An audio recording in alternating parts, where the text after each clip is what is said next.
Hi, it's a lipstick gal. Thank you so much for watching today. I've had so many people asking me to compare the new Lisa Eldridge Baume Embrace kind of melting lip colors to the rest of my Lisa Eldridge collection.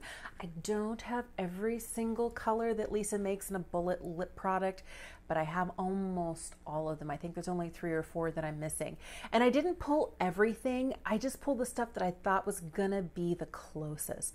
And I wanted you to see that. I thought we'd do like a split, like half one side with the new Baume Embrace, so you can see what it looks like on my lips and you can see the opacity of things, because some things are really sheer, some things have a little bit more color. If you want to see the full Baume Embrace video where I swatch them all, I'll leave that for you in the description box down below.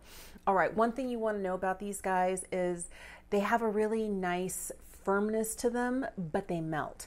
And it's not the same way that a product like this is melty. I feel like the ones from Tarte, the ones from NYX, the ones from About Face, these click up pen styles tend to be a little bit softer and a little bit more melty. The reason that I like these is because you can roll them up and you can roll them down. I love that. So I like that it's firm enough that it doesn't need to be in an advance only type of mechanism. But I also like that it's in slimline packaging, so I don't have to worry about the bullet wobbling and potentially breaking on me. This right here is the lightest shade. This is Meet Cute.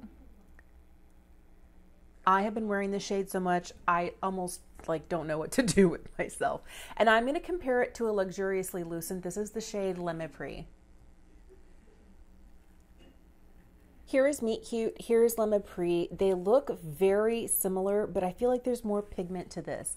So this is Meet Cute, and this is Le Mépris. We have more shine from Meet Cute, and Le Mépris, I feel like has just a little, not just only does it have more pigment and less shine, I feel like it's just a little bit more peach leaning due to the opacity of this. But I feel like this right here is so easy for me to wear. Even though I feel like my 49-year-old lips don't get along as well as I would want them to with this formula, they're moisturizing, they're comfortable, they're amazing. This is one I can throw on without having a mirror nearby. But the one thing that I do notice is the deeper shades. If I'm not wearing a lip liner, oh, you can tell it starts to find all of those lines and go places. So if you deal with lined lips and you don't like having a slightly fuzzy or blurred edge, these may not be for you. The other thing you want to keep in mind is that I will put these on and I'll have that hydrated feel where my lips feel really nice and nourished for a good 2.5 hours.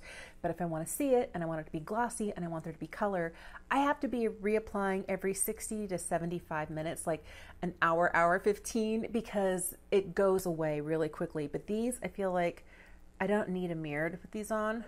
These feel so good. But I feel like if you have Le Mépris, I feel like this is very similar. Like the difference is almost like a little bit glossier. This one stays within my lip line a little bit better, but they're very close. The other shade I was curious about, and I don't think it's terribly close, is this one here in Kitten Mischief.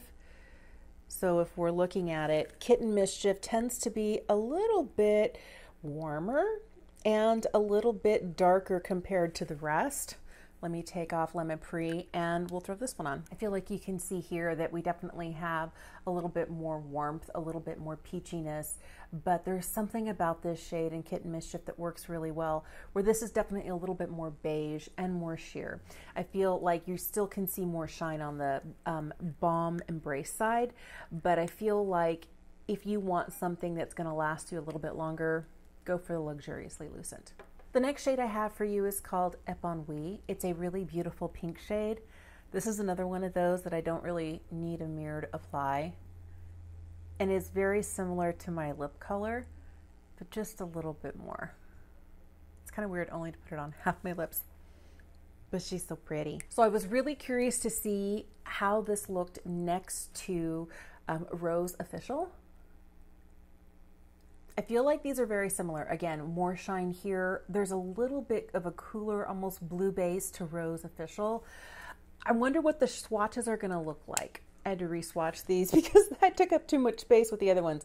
So this is Meet Cute, Le Mépris, Kitten Mischief. Right here is Épanoui, and this is Rose Official. So if you're looking at these, this has a little bit more earthiness and warmth to it, where this is definitely a cooler pink. But I feel like on my natural lip color, like these going over my lips, I feel like there's very little difference. You see more shine here, and there's definitely more of a cool tone here. But I don't know that unless you are really focused in, that you would see much of a difference. Here you definitely see it, but because my lips do have that naturally pink lean to them, I don't think it's as noticeable. If your lips have very little pigment to them, I mean, I don't feel like my lips are the most pigmented, but they have a little bit. I feel like you might notice that difference more. And I feel like Rose Official is a really easy mauve to wear, but the more you layer it up, the more opaque it's going to get, and the more of that kind of cooler lean you're going to see. The other one I was really curious about, I don't even know if it's close, it's Spirited Away. Let's just do a swatch on the back of the hand and see what it looks like. Here's Spirited Away next to Epanoui. I don't know. Let's see. This is Spirited Away. Spirited Away is definitely a more pigmented shade. I feel like this looks very soft in my lips, but better, you know, my lips, but glossier. Over here there is some gloss and there's some shine, but not the same as those melting lip colors. But I also feel like this is, I don't know, there's something about this shade here. I always thought of it as a nude, but it's kind of like a rosewood shade, but I feel like this is much softer, and this definitely, I can see more of that brown coming through for the rosewood tone, and it just is a hair warmer. And I think you can see that here. It's definitely warmer than this. Let's keep going. The next darkest shade is called Sweet Fig. This is one that I have been wearing a ton. This one and Meet Cute have kind of been the ones that, Meet Cute especially, surprised me. But these are the ones I've been keeping in my pocket or taking with me in my purse. They're so easy to wear. Sweet Fig definitely has a more brown tone, but there is some mauve in there. It is so much a My Lips But Better shade. It's just really surprising. And the only luxuriously Lucent that I felt even came remotely close is a shade here called Meet Me in Berlin. This is definitely going to be darker. This is definitely going to be a little bit cooler. But let's see how they swatch up. This is Sweet Fig. This is Meet Me in Berlin, and this is what they look like here. I feel like this is really a desaturated version of this. I feel like on my lips, you can tell that we have something darker on this side, but it's not as much as I thought. I thought that these guys were going to be so different. This is really surprising to me. The other color I was curious about, it's definitely going to be more pigmented, but I want to see what the tone is like because it's one of the velvets. I mean, it's going to be like pow for shade, and it's definitely not going to be glossy, but it's Velvet Fawn. Here is Velvet Fawn, here is Sweet Fig, and here is Velvet Fawn. I feel like this is the closest, and this is the only matte that I pulled because I didn't really feel like any of the other shades that I had in my Lisa Eldridge collection would be close. But if you like Velvet Fawn, you'd love Sweet Fig. If you like Meet Me in Berlin, you'd love Sweet Fig. I'm really surprised at how similar these two are. And this shade here, it's just like a really desaturated, sheared down version of this. But I love the shine of these. No wonder I've been reaching for this one a lot. Here's Red Curve. This is one of those that if I do not wear it with a red lip liner, an hour later, okay, I'm not going to put a lip liner on now. I'm not going to wear it that long, but I realize that I haven't been reaching for this one or the shade Metropolis, which is the blackberry shade, as much because I definitely need lip liners for those, or I just look a little bit unkempt, a little messy. But let me throw this on for you. I do love this red. I feel like the closest one is the Luxuriously Lucent in Palazzo. Instantly, I noticed that we have more pigment on this side. It's also a cooler red. This tends to be a little bit more warm leaning, a little bit more tomato. Here is Red Curve, here is Palazzo, and compared to this looks so cool.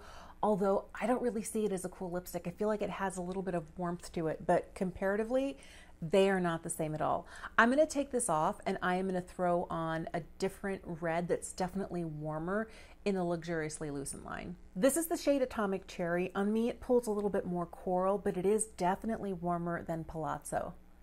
So another sheer from the Luxuriously Lucent line. So pretty.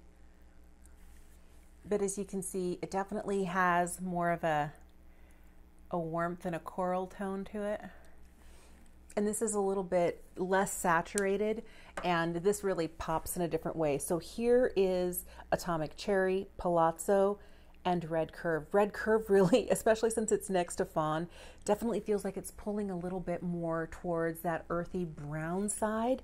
But I think, you know, compared to these guys, it looks red like this, but next to this, not really. This right here is Metropolis. I do love this shade. This to me is what a really pretty modern Clinique Black Cherry is. That shade's been around since the 60s. It is ever popular. It went viral last year. Everybody knows it. Everybody loves it. But the truth is, this is kind of like a grown-up version of that. I really like the other one, but it has more of those warm red tones to it. This is such a beautiful, but really cool leaning blackberry shade. The first comparison I thought of instantly is this one here. This is a Lucent in Night Thoughts. Night Thoughts is definitely more opaque. Night Thoughts, I feel, has a little bit more of that kind of orchid undertone to it. It pulls a little bit more purple, where this feels like it's a little bit more gray. I think it's easier to see here. Here is Metropolis. This is like 5 layers of Metropolis, and this is 2 swipes of Night Thoughts. I feel like you can see it here, but when it goes over the lips, I feel like it's less obvious. Where on the back of my hand, where there's no additional pigment, it's just my fair skin, you can really see the difference here in a lot of these shades. I have one more. I was curious to see what this was like, so let me take off Night Thoughts and we'll throw on the next one. Of course, I had to pull out Painterly. I really want to see what this looks like. I'm expecting this to be a little bit rosier and a little bit browner overall compared to Metropolis, but let's see what we get. I feel like you definitely pick up on that rosy tone here. This is definitely much cooler. If you're looking at the swatches here, Night Thoughts is more of that kind of orchidy purple shade. And this is definitely reading more pink, but look how gray it looks compared to Metropolis. I feel like that's what's so interesting about these shades, is that they're nuanced. And I love this shade in Metropolis because it is a really modern, slightly vampy, a little bit cool girl sort of lip color, but I do need to wear this with a lip liner. I've been pairing it with the Lisa Eldridge Enhance, well, it's not the Enhance and Define, it's the Shade and Sculpt in the shade N1. I'm sure there's probably a better liner if I was using one of the cool ones. I only have 2 of those new pencils, the ones that are wood clenched pencils, and I have those in 0N and 1N. I love the coolness that this gives, and I like that we get a definitely more rosy tone here, but looking at these, I hope this is helpful. I did throw Metropolis back on with my 1N lip liner. Let me just show you what it looks like next to it. It's definitely warmer. But the one thing that I like about this is I can put that lip liner on, and because it doesn't set down the same way the Enhance and Define ones do, those gel pencils really just like they set. You can blend them, but you got to blend them quickly. I will throw this on and I will use my finger to blend it down into my lip so that when I put this shade of Metropolis over the top, you don't have that kind of like, you know, really defined lip line, and everything else in the center looks different because it is so sheer. I really do like the look of the Baume Embrace. I love the way they feel. They're so nourishing. They're so comfortable. And it's those first 3 in Meet Cute, Epon and Sweet Fig that I can wear without worrying about a liner. If I wear it with a liner, do they look better? Yeah. Do I really worry about it? Nah. Not at all. But for me, it is Red Curve and Metropolis that definitely need that. And then I kind of have to really pay attention. Okay, how's it doing? I check it in the mirror. As this wears off, it's really easy to, you know, throw it on because my lip liner is still going to be there. And this will have like kind of penetrated into my lips and, you know, really left my lips feeling good and very moisturized. But yeah, I have really been enjoying these. But I don't know that these are for somebody who wants to do a little maintenance. You know, how's it going? If you have like unlined lips, if you're not dealing with loss of collagen, or I quit drinking through a straw recently because every time I was doing this, I saw all these lines and I was like, no. So now I'm drinking from an open mouth vessel. I saw that a dermatologist mentioned that on Instagram. I was like, okay, fine. No more drinking through small holes. No more drinking through straws. Because even like a lid, that has an opening like this. I'm still kind of doing this and I'm just like, no, my lips don't need any help in the collagen loss department. But I feel like if you're dealing with that, these Balm Embrace, I mean, they're going to be great for hydration. They don't last as long as I'm used to a Lisa Eldridge lip product lasting, but they're also going to find those lines and travel. It kind of sounds like I'm saying they're bad. I don't think they're bad. I think you have to know what type of product you like.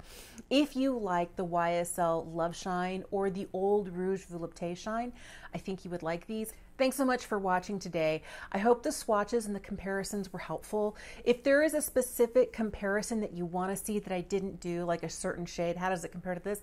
Let me know and I'll do my best to put it up in the community page so that you can see like photos. Okay, here's this Balm Embrace and here's what it looks like compared to these other shades. But these were the ones that really were the closest. And keep in mind, if you have more pigmented lips than I do, everything's going to look a little bit different on you. Thank you so much for watching. I will leave the Balm Embrace video in the description bar down below. I'm also going to leave my entire Lisa Eldridge playlist because boy, do I love the brand. And have I tried all the makeup? Yes, I have. I have thoughts and reviews on those in the description box down below. Thank you so much for watching. Have an incredible day and I'll see you again soon. Bye.